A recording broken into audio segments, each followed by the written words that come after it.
नमस्कार, आप देख रहे हैं बतकही और मैं हूं आपके साथ राजेश कुमार। इस बार के चुनाव में बवाल हो गया है जब पता चला कि लालू प्रसाद पॉलिटिक्स कर रहे हैं। अरे नहीं, हम मजाक नहीं कर रहे हैं। हमें भी मालूम है कि लालू प्रसाद अगर पॉलिटिक्स नहीं करेंगे तो क्या करेंगे, लेकिन बात दरअसल ये है कि लालू प्रसाद जेल से पॉलिटिक्स कर रहे हैं और इस बात से बिहार में बवाल हो गया है। बिहार के चुनाव में इस बार जो सबसे बड़ी कमी खल रही है वो है लालू प्रसाद।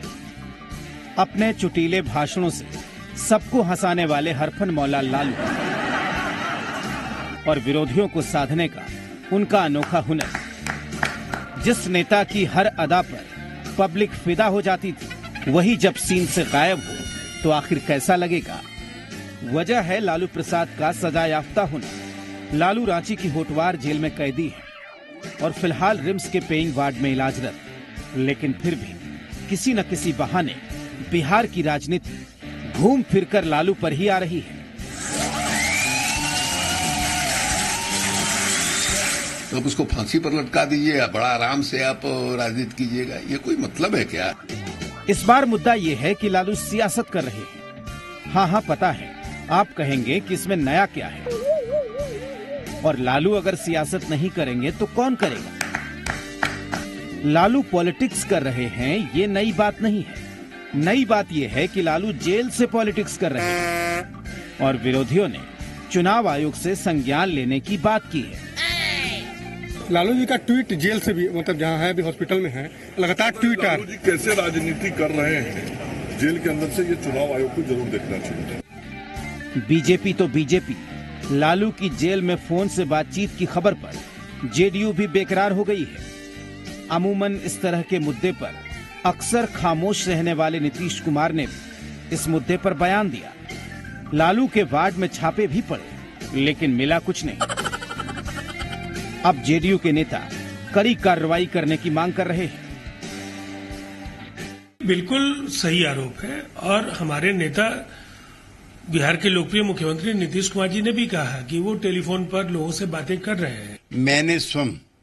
मैं सोर्स डिस्क्लोज नहीं करूंगा, लालू जी का फोन मैंने स्वयं सुना है अपने किसी साथी के पास जेल से, और जो वीडियो ऑडियो आपके पास है उसमें लालू जी की जो आवाज है, मैं चाहता हूं कि उसको भी टेस्ट करा लीजिए। बीजेपी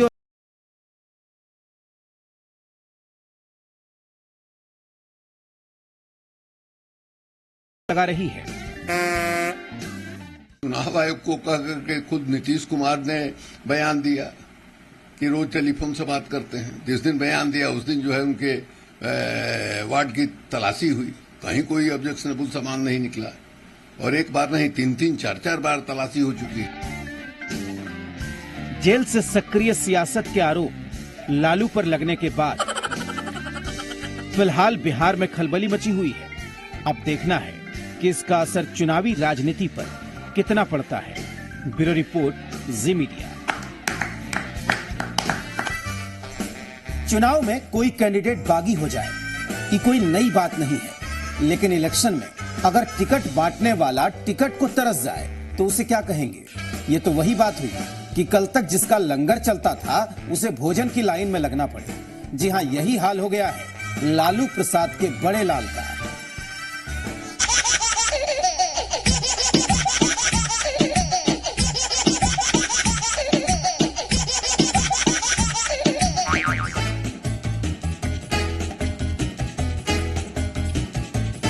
हम बात करते हैं सांप्रदायिक ताकतों को भगाना है, मोदी जी को भगाना है, संविधान को बचाना है, लेकिन फिर ऐसे कैंडिडेट को टिकट क्यों दिया जा रहा है? मैं अपने फैसले से बदलूंगा नहीं, मैं अपने फैसले पे अडिग रहूंगा, कायम रहूंगा। अब पार्टी के खिलाफ सोचिए या चाहे जो सोचिए, लालू पार्टी का हित भी चाह रहे हैं।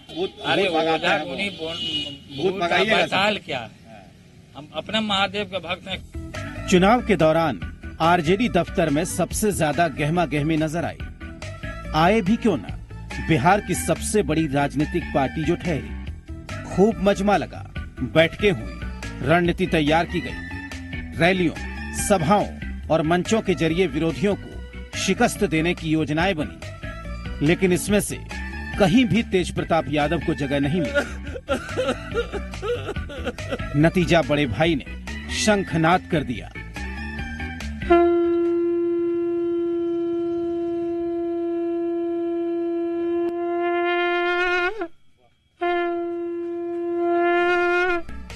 शंखनाद ही नहीं, तेज प्रताप ने युद्ध का प्रतीक तलवार से भी ललकार लगाई। तेज प्रताप ने अपने समर्थकों और पार्टी के 2 बागी नेताओं को तलवार देकर सम्मानित किया।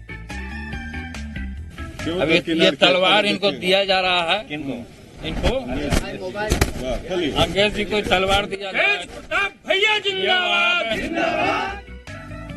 तेज प्रताप ने दबी जुबान से हो रही तमाम सियासी अटकलों को विराम दे दिया। आरजेडी से खुली बगावत करने का ऐलान कर दिया। उन्होंने जहानाबाद और शिवहर में अपना उम्मीदवार घोषित किया। साथ ही पार्टी के अधिकृत उम्मीदवार का विरोध किया। तो 2 सीट नहीं मिल पाया और एक ऐसे कैंडिडेट को शिवहर से मिला है कि जो बीजेपी वालों के साथ जो नकवी जो हैं और उनके साथ गले से गले मिला करके होली खेल रहे हैं। जब तेज प्रताप से उनके ससुर चंद्रिका राय के सारण से चुनाव लड़ने के बारे में पूछा गया तो उन्होंने कहा कि ये उनके परिवार की सीट थी और टिकट परिवार से बाहर नहीं जाना चाहिए था। हालांकि तेज प्रताप ने ये जरूर कहा कि इस तरह का फैसला कभी तेजस्वी नहीं ले सकते। ये तो तय है कि मैं उनका कोई कैंपेन वैम्पेन करने वाला नहीं हूँ। वो हारे या जीते उनसे हमको कोई मतलब नहीं है। लड़ेंगे वहाँ से। और जो फैसला है जो चुनाव लड़ने का था वो तेजस्वी जी को देखना चाहिए कि वो अपनी सीट है। तेज प्रताप के ट्वीट के हवाले से जब ये पूछा गया कि उन्होंने दुर्योधन शब्द का इस्तेमाल किसके लिए किया था तो उन्होंने कहा कि तेजस्वी के इर्द गिर्द जो चौकड़ी रहती है उसे उन्होंने दुर्योधन कहा। दुर्योधन का प्रयोग हुआ था जो तेजस्वी जी के इर्द गिर्द जो लोग हैं मैं उनके लिए प्रयोग किया था। विरोधी बोल के बावजूद तेज प्रताप डैमेज कंट्रोल करते भी नजर आए। उन्होंने कहा कि वे नहीं चाहते कि उनकी पार्टी टूटे। उन्हें पार्टी और परिवार का बिखराव बर्दाश्त नहीं है। नहीं, हम अपने इस आंख से, अभी हम जीवित हैं तो हम अपने इस आंख से थोड़े देखेंगे कि पार्टी का बिखराव हो। तेज प्रताप के बारे में मशहूर है कि वे बेबाकी के साथ खुलकर अपनी बात रखते हैं। इस बार भी उन्होंने बिना लाग लपेट के अपनी बात रख दी। अब देखना ये है कि बागी तेज प्रताप से बचने के लिए आरजेडी क्या रास्ता चुनती है। क्योंकि वो लोग समझ गए हैं कि असली कृष्ण है ना, कि सबको विरोधियों को धर लिए हैं, हम पकड़ लिए हैं, परख लिए हैं। ऐसे ये राजद के अंदर का विषय है, लेकिन मैं समझता हूँ कि तेज प्रताप जी को जिस तरीके से तेजस्वी ने इग्नोर किया है, जिस प्रकार से तेज प्रताप के आंख से आंसू बहवा रहे हैं तेजस्वी, उसका परिणाम उनको झेलना पड़ेगा। Bureau report, Zee Media. Film gangs of Wasseypur का एक संवाद है। ये वासेपुर है, यहाँ ज्यादा दिमाग सोचने वाला आदमी कुछ नहीं कर सकता। जाहिर है वासेपुर की सियासत भी इससे जुदा नहीं है और यही हो रहा है कीर्ति आजाद के साथ।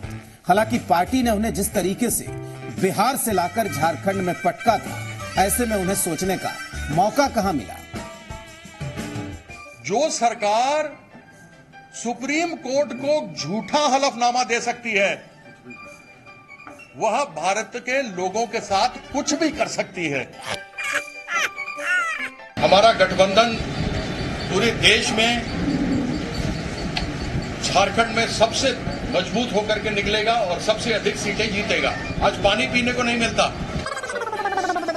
जब से वो देख रहे हैं मैं आया हूं और मेरा स्वागत जिस प्रकार से हो रहा है जगह जगह पर, हजारों मोटरसाइकिल, सैकड़ों गाड़ियां, दसियों हजार लोग फूल माला दे रहे हैं। आपने मेरी गाड़ी में भी देखा कैसे भरे हुए हैं, आधे से ज्यादा तो गिर गई रास्ते में, उससे बखला गए हैं। धनबाद को नहीं भूल सकता और अपनी ओर से मेरा प्रयास रहेगा कि जिस प्रकार से ईमानदारी और निष्ठा से काम किया है उसी प्रकार से ईमानदारी और निष्ठा से काम करूंगा। इसे कहते हैं सिर मुड़ाते ही ओले पड़ना।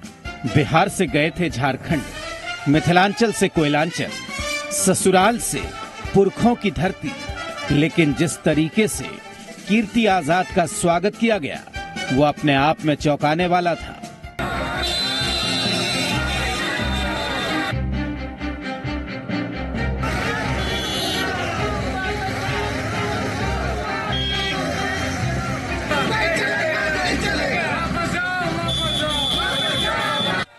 जी हां, कोयलांचल में कांग्रेसियों ने कीर्ति का कुछ इस अंदाज में स्वागत किया।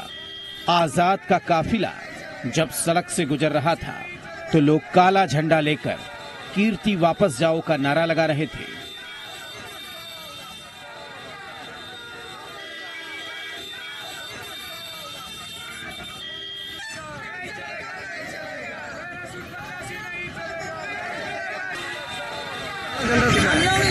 कीर्ति आजाद जी को नहीं चाहिए हम लोग का। यहाँ हम लोग का जो पुराना नेता है दादाजी जी, उन्हीं को हम लोग चाहिए। नया चेहरा हम लोग को नहीं चाहिए। हम लोग वापस कांग्रेस कमान से वापस की मांग करते हैं। ये कीर्ति आजाद यहाँ पे नहीं चलने वाला है। ये बहुत ही कमजोर प्रत्याशी है।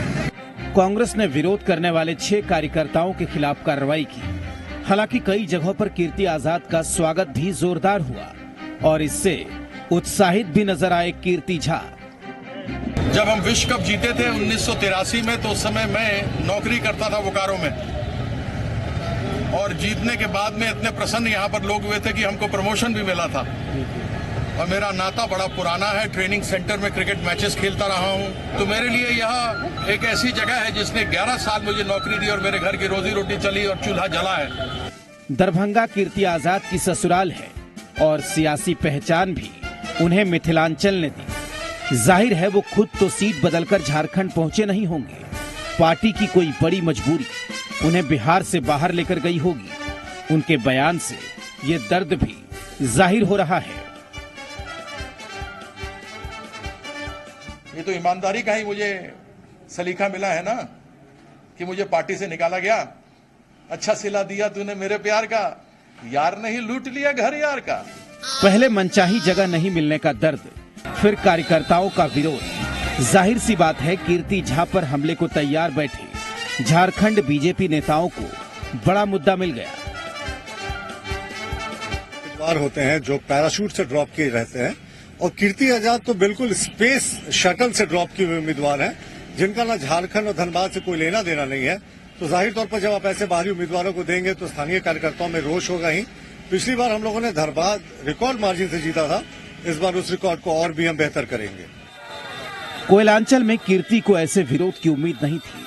हालांकि उन्हें समझना भी चाहिए था, क्योंकि हर जगह उन्हें ससुराल दरभंगा वाला सत्कार तो मिलेगा नहीं। लिहाजा जब सीट बदली है तो इन सब से क्या डरना। Bureau report, Zee media.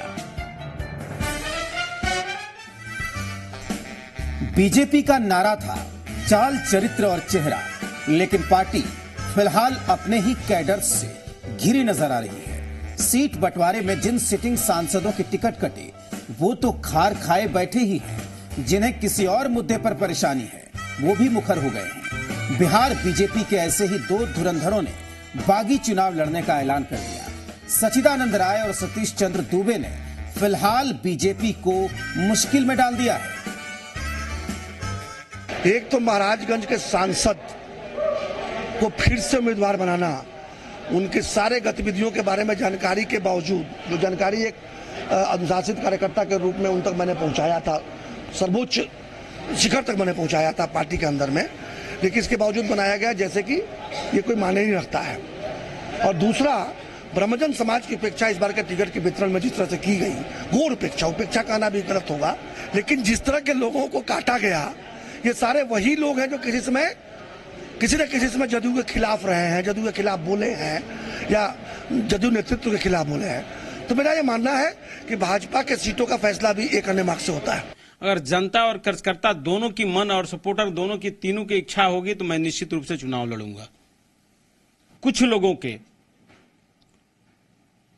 चलते मेरा सीट जदयू के खाते में गया, और मेरा मानना है कि अगर जदयू का अपना चॉइस होता उस सीट के लिए तो निश्चित रूप से बैजनाथ जी को कैंडिडेट नहीं बनाता। हालांकि इस बगावत को बीजेपी बहुत गंभीरता से नहीं ले रही। बिहार बीजेपी के उपाध्यक्ष मिथिलेश तिवारी मानते हैं कि दोनों नेता जल्द मान जाएंगे। साथ ही ये भी जोड़ दिया कि बीजेपी सच्चे कार्यकर्ता को राष्ट्रपति तक बनाती है। और भाजपा के खिलाफ लड़ने का आज के डेट में कोई मतलब नहीं है।